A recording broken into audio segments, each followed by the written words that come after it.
Welcome to the MVP Show. Today we're chatting with James Crowter, Managing Director of Clever Dynamics from the United Kingdom.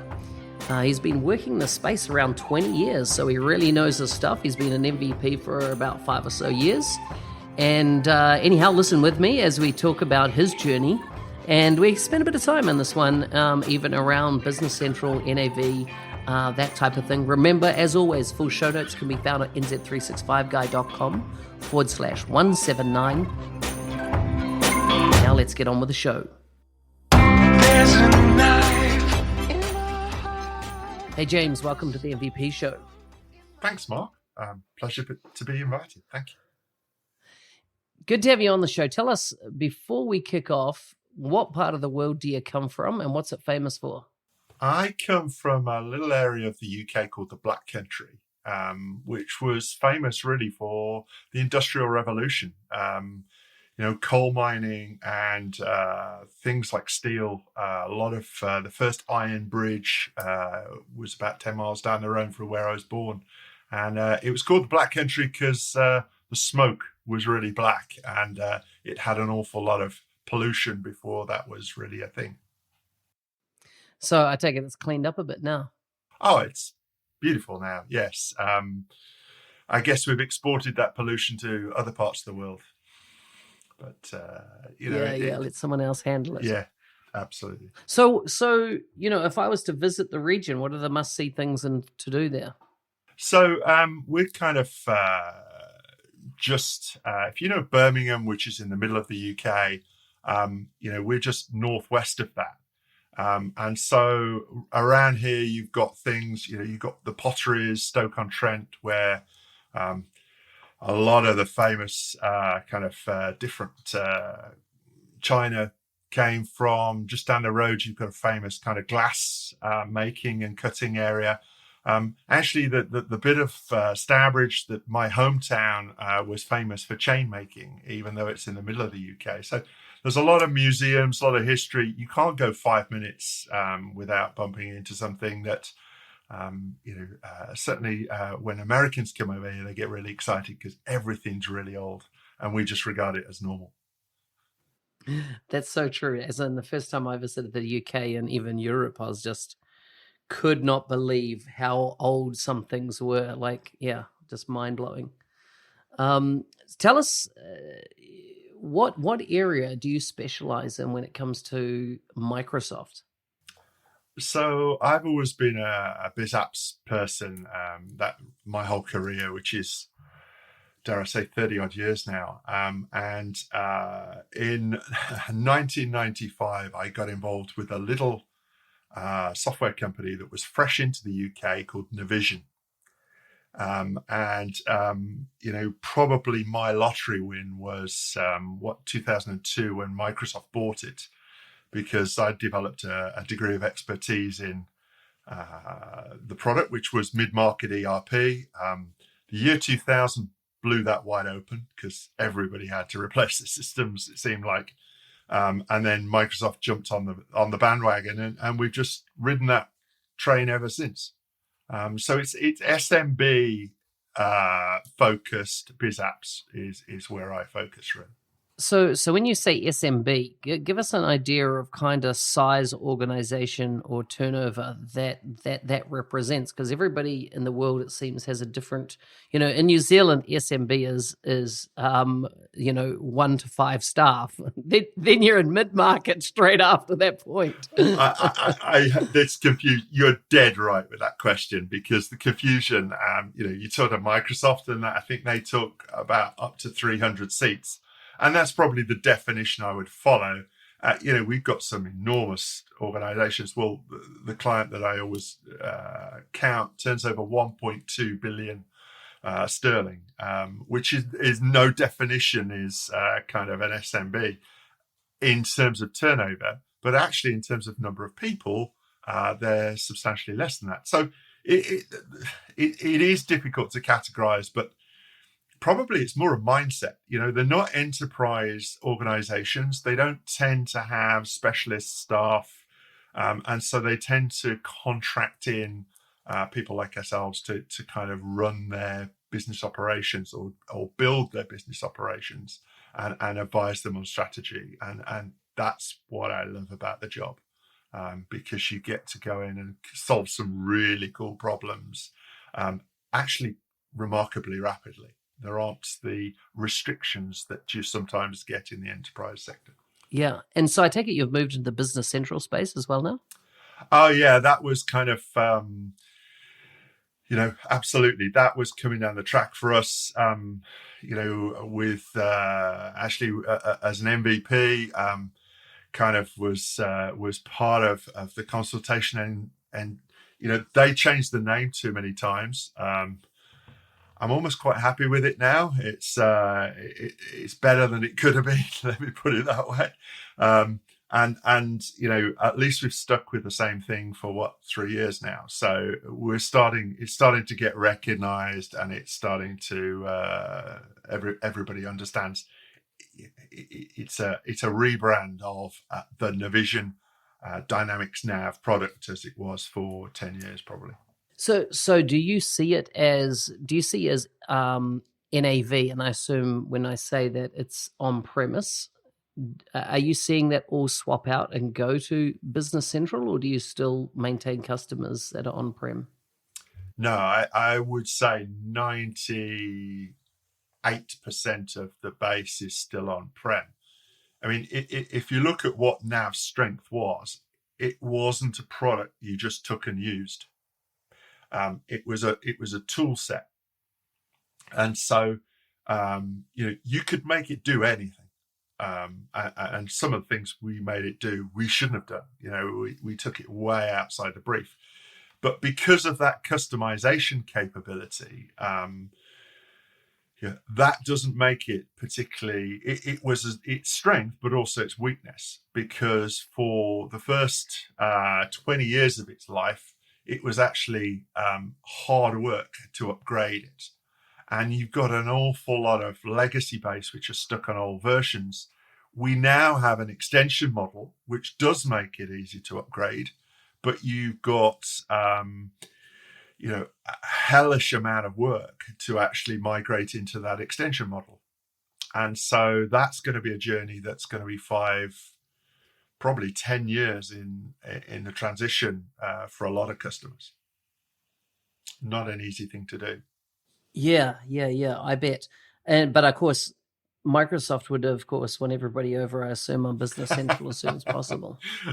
Yes. But, this isn't, you're talking ERP, and, once you've written that first invoice, your opportunity to take any chances has gone. And so nobody takes a risk. Everybody's heard the horror stories. And particularly because it runs their supply chain, it's integrated into everything you could possibly imagine now. And unpicking all those connections, rewriting them to what is effectively, it's a similar language, but it's a different development environment, and putting that up into the cloud. Business Central's still early on its cloud migration. Microsoft will hate me for saying this, but there's a maturity model around cloud apps, right? You went through the whole kind of CRM early days, and some of that was pretty stressful, and it took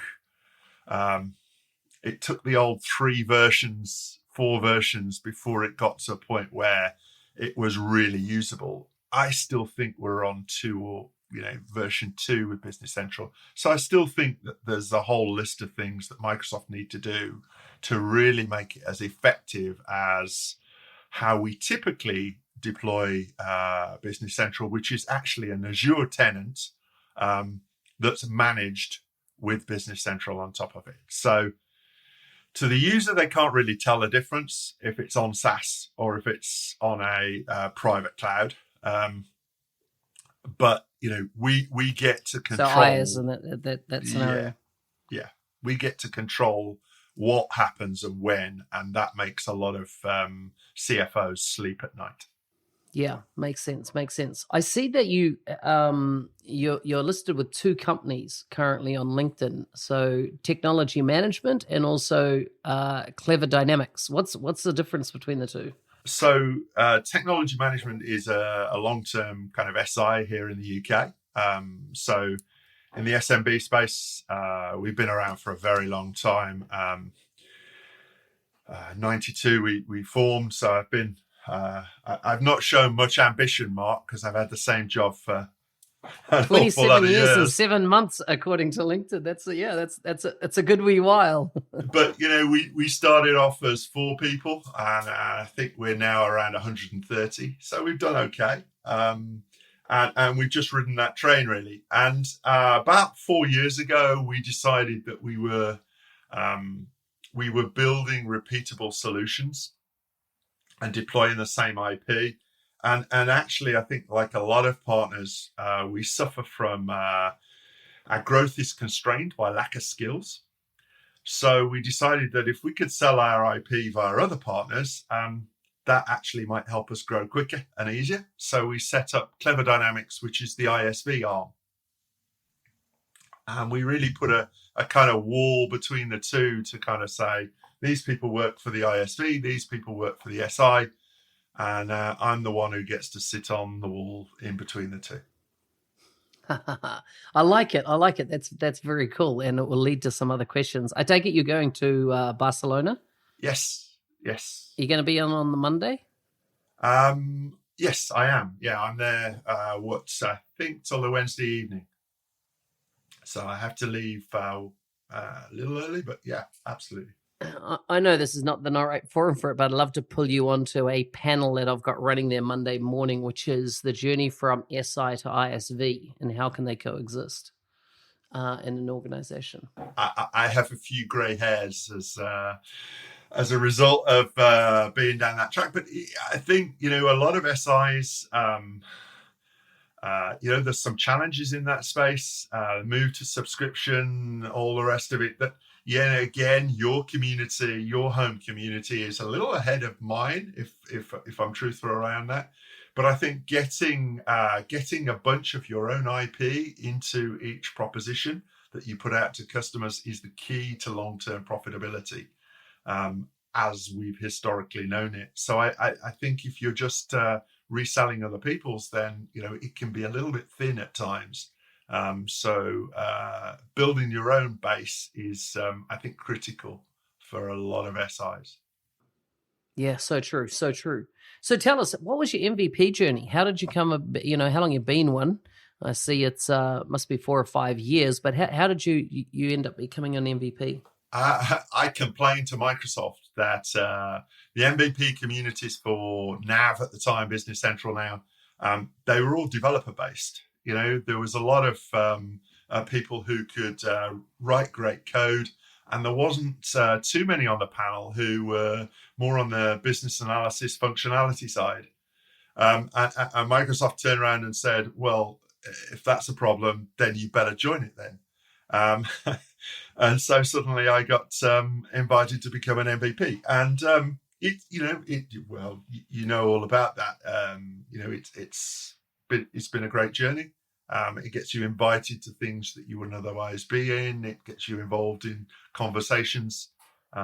Great relationship with lots on the product team. Again, Business Central's that little bit smaller, so perhaps it's easier to maintain those one-to-one relationships than perhaps other areas. Doesn't change as much being based in Copenhagen as either. Yeah, exactly. And do you have a lot of engagement with the product team outside MVP Summit? Oh yeah. We got a particular challenge we're trying to solve now.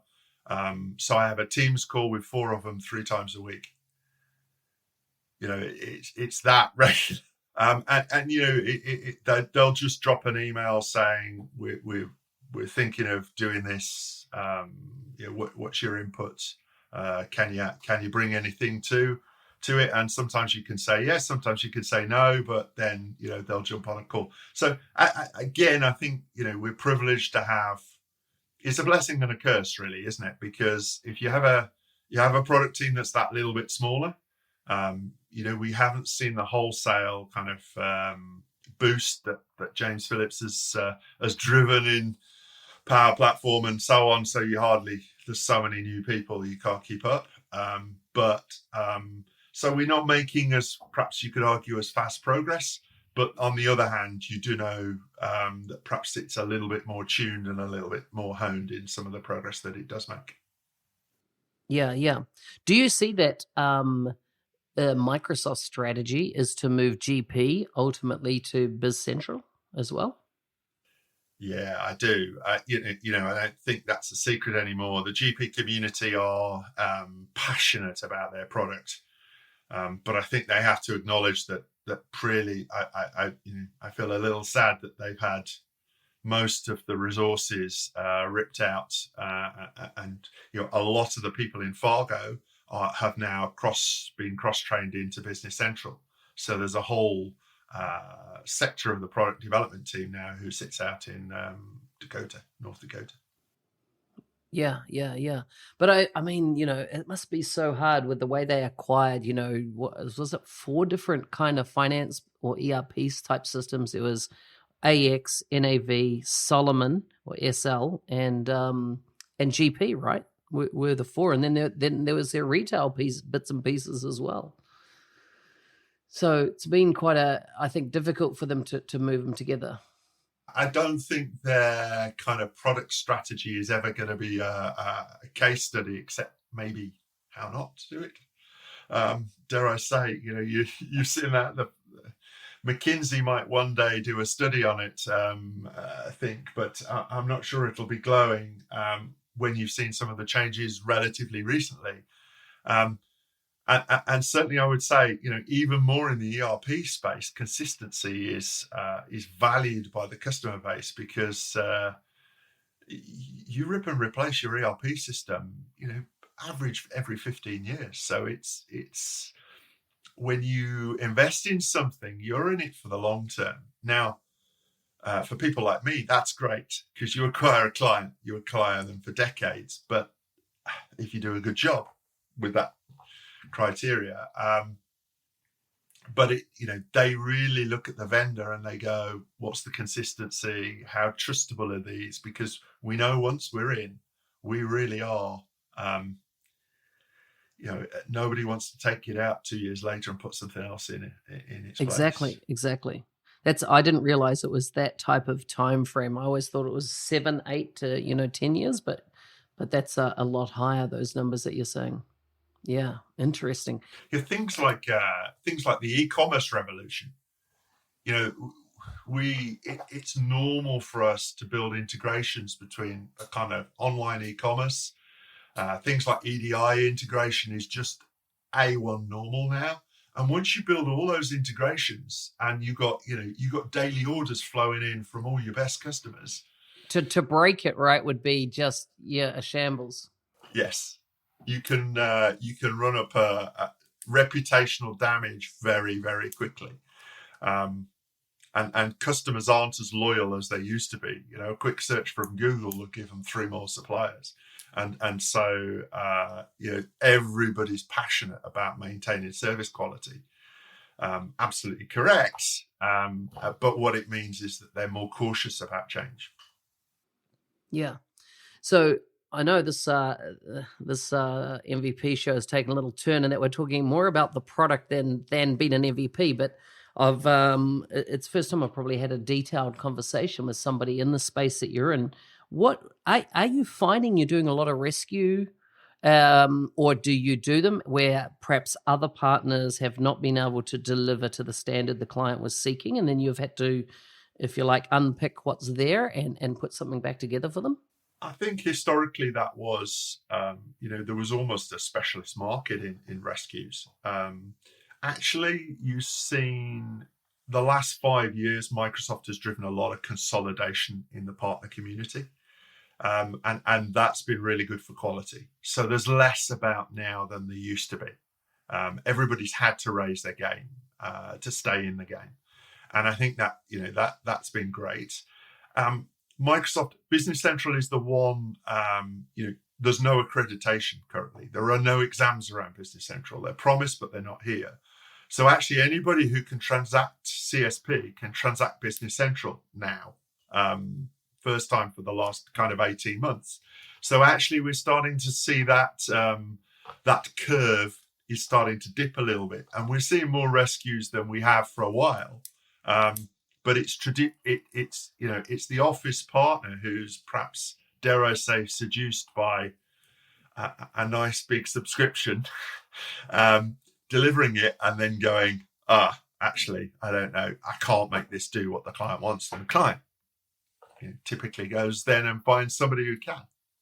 So that's so on par with what my career was in that Dynamics CRM space, in that partners would see that they could transact the license. They would say, it's a bit of software, just let's run the exe file and let's get it installed, put it on some SQL and whatnot. And then, of course, it was so much more than that. And or .NET developers going, hey, this is just a .NET application, let's write some code and do something with it, not understanding, how Microsoft had created a separation and you couldn't, inject the database and things like this. So it's interesting that that's now, going full cycle and potentially happening again in the BC space. Yeah, and it will be interesting to see how far it goes. I mean, Microsoft is driving a lot of partner to partner activity at the moment. So they're encouraging Office partners to partner up with a Business Central or a Dynamics partner all up. They're doing exactly the same in the sales engagement, customer service space as well. And I think that's a shrewd move in terms of,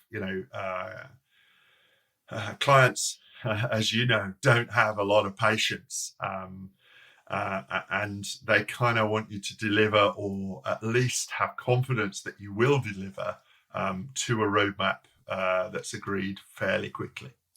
Have you found you have had to defend your ground when it comes to AX, for so long, or, what they call finance now? Because, for across my career, it was always like, NAV is kind of like, the bottom of the market. But as soon as a company has done $1 million, you should really have them in, on AX. And I was like, is that the defining thing, the turnover of the business?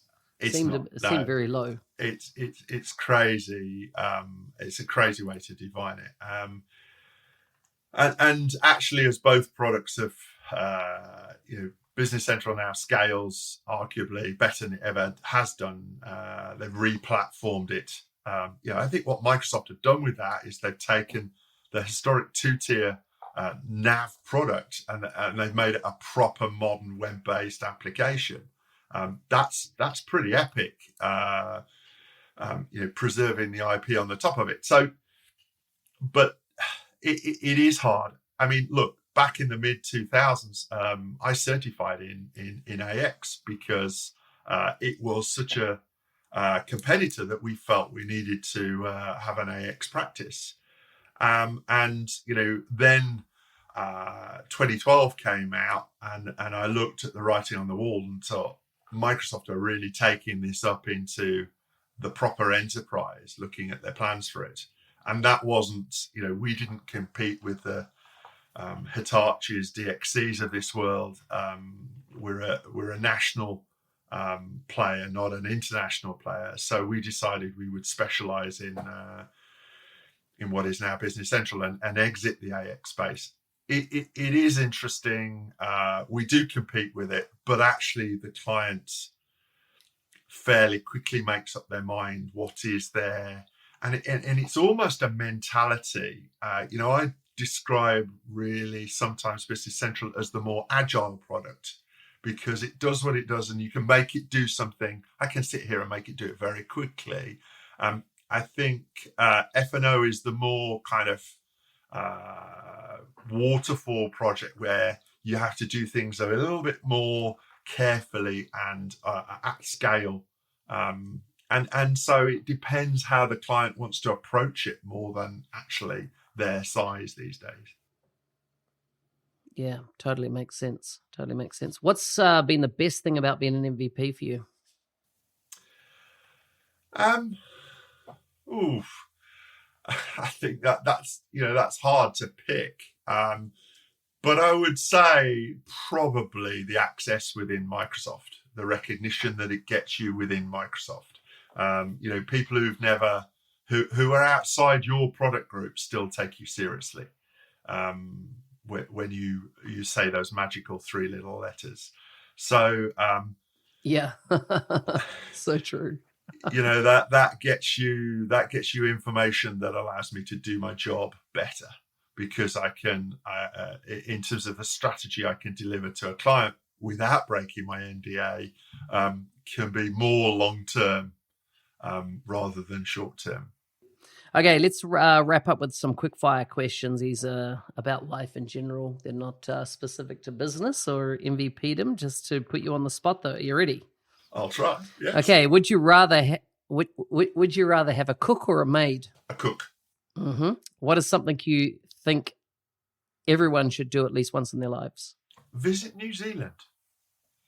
Have you done that? Yeah, a couple of years ago, I took 10 weeks off and came and spent it, started in Auckland, but South Island, New Zealand was just epic.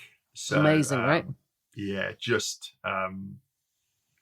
really good. So I'm not blowing smoke when I say that. It was a stunning place to visit. So I'm envious of where you live. I love it. What was the last foreign country you visited? I was in, let's work this out, foreign country. Scotland doesn't count, right? So it would be Germany. Germany. I think Scotland does count. My wife and I have debated this a lot. Is it still a country, even though it's part of the United Kingdom? Well, here in the UK, it's getting a fairly contentious topic right now because, we're coming up to maybe another vote in the not too distant future, but we'll see. We keep doing these votes. I think we should ban them personally, but there you go. What's the best compliment you've ever received? That's a tough one. It certainly wasn't anything about beauty. I was going to say, is it the deep azure blue of your eyes? No. I don't know the answers to that question. I'm as a bashful Brit, I don't really compliments. Perhaps I just don't register them. I don't know. I get a lot of comments. If I had a claim to fame, I might just be the tallest MVP, because at 6'10" and a half. Gotcha. So 2 meters 10. Wow. Okay. Wow. That is cool.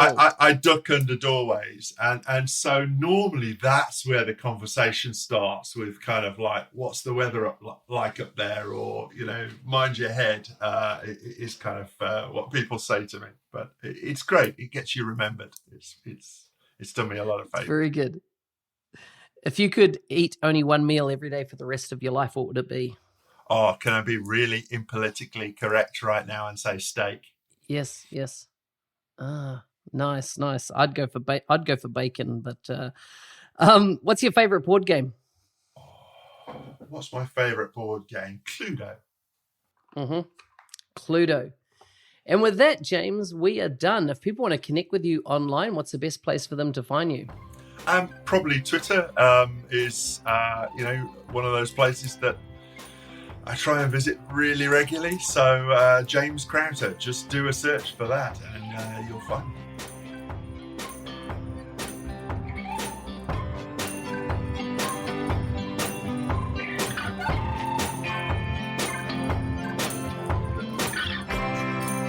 Hey, thanks for listening. Have you heard about the 90-Day Mentoring Challenge? It's free mentoring that I run for a period of 90 days each year. More than 200 people enrolled in 2020, and I'll be I've open registrations for 2021 right now. So if you go to nz365guy.com/90daymc, so that's 90daymc, 90-Day Mentoring Challenge, or just go up to the website, you'll see it in the menu there. Sign up and let's, if you want to take your career in a new direction or find direction for it, this will be a well worthwhile 90 days. It's all virtual, online, and 100% free. Anyhow, for this episode, remember, full show notes can be found at nz365guy.com/179. See you next time.